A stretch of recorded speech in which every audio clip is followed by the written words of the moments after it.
9 मई के बाद तहरीक इंसाफ की क़यादत गिरफ्तार हुई। उनमें से ज़्यादातर ने पार्टी से लाताल्लुकी का इजहार करके रिहाई हासिल कर ली। कुछ ने तो सियासत ही छोड़ने का ऐलान कर दिया और कुछ तो ऐसे थे जो गिरफ्तार भी नहीं हुए मगर फिर भी पार्टी या सियासत छोड़ दी। लेकिन पीटीआई के कुछ अहम रहनुमा ऐसे भी हैं जो गिरफ्तार या रूपोश हैं और तहरीक इंसाफ छोड़ने से इनकारी हैं। उनमें से सबसे बड़ा नाम तहरीक इंसाफ के वाइस चेयरमैन शाह महमूद कुरैशी का है, जो 11 मई से गिरफ्तार थे और आज उन्हें लाहौर हाई कोर्ट के हुक्म पर रिहा कर दिया गया है। अहम बात यह है कि दौरान हिरासत फवाद चौधरी ग्रुप शाह महमूद कुरैशी से अडियाला जेल में मुलाकात के लिए गया था और उन्हें माइनस इमरान खान तजावीज़ पर राजी करने की कोशिश की गई थी, लेकिन शाह महमूद कुरैशी ने साफ इनकार कर दिया था। और आज रिहाई के बाद भी शाह महमूद कुरैशी ने वाजे किया कि पीटीआई के कारकुनों से कहता हूँ कि इंसाफ का झंडा आज भी मेरे हाथ में है, कल इमरान खान से मुलाकात करूँगा।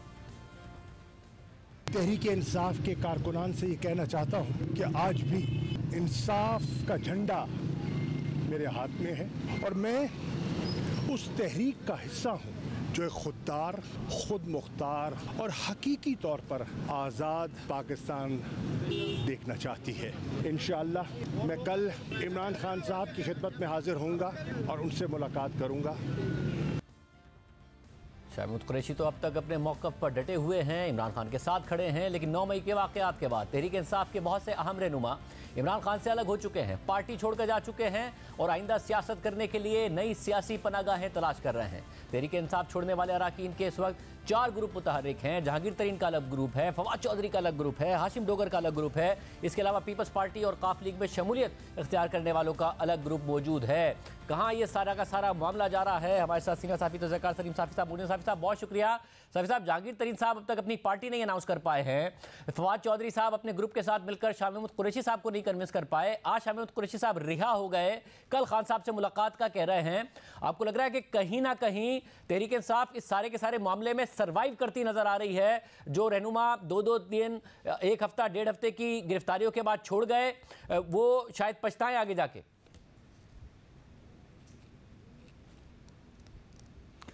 नहीं, मुझे नहीं लगता। असल में शाहजेब, एक तो ये है कि जो हम माजी के तनाजुर में देखते हैं तो जिस तरह उस वक़्त तो ये था कि पीटीआई बनाया गया था और पीटीआई में लोगों को शामिल करवाया जा रहा था और पीटीआई को इक़्तिदार में लाना मकसूद था।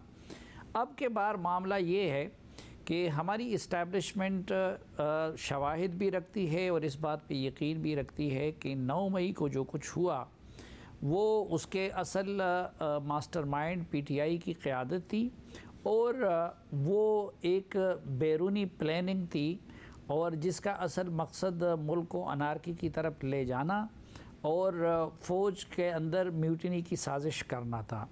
अब उनकी रेड लाइन जो है वो असल में पीटीआई की वो क़यादत है और इन सब लोगों पे एक पैगाम दिया जाता है सबको कि भाई वो उसके मास्टरमाइंड और उनके साथ रहने वाले लोग, अगर आप आईएसपीआर के प्रेस रिलीज़ को देखें कोर कमांडर्स मीटिंग के बाद, तो उसके में ये अल्फाज थे कि जो अज़ली दुश्मन जो काम 75 साल में नहीं कर सका वो सियासत के नाम पे एक साजिशी टोले ने कर दिया।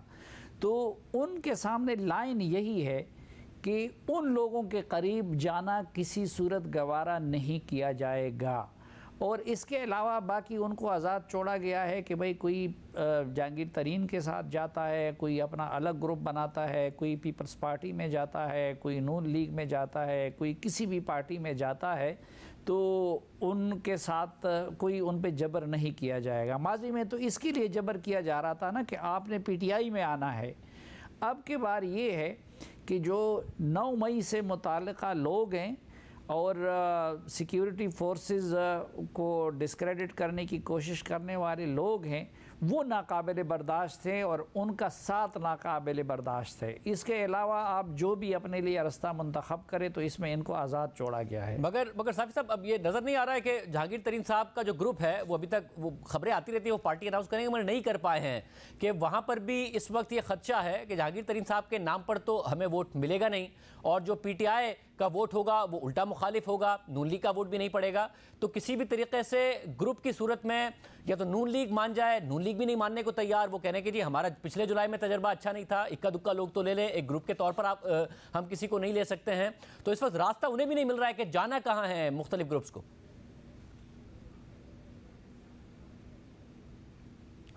देखिए, इस वक्त वो लोग भी इसलिए ज़्यादातर, एक तो ये अजीब बात है कि वो जो असल लोग थे और जो MNAs थे, जो MPAs थे, जो बाकी लोग थे, वो सारे छुपे हुए हैं और गिरफ़्तारी नहीं दे रहे हैं। हालांकि कानून का तकाजा तो ये है कि वो आके गिरफ़्तारी दे लें, जिस तरह के माजी में शायद खाकान अब्बासी ने किस तरह रजामंदी से दे दिया था। नवाज़ शरीफ और मरियम नवाज़ वहाँ से गिरफ़्तारी के लिए आ गए थे। अब उसकी वजह से उनकी फैमिलीज़ मुतासर हो रही है। मसलन बीइंग ए पाकिस्तानी, मेरा ये भी मुतालबा है कि उन लोगों के ख़ानदानों की या उनके चादर और चारदीवारी की बेहरमती नहीं होनी चाहिए।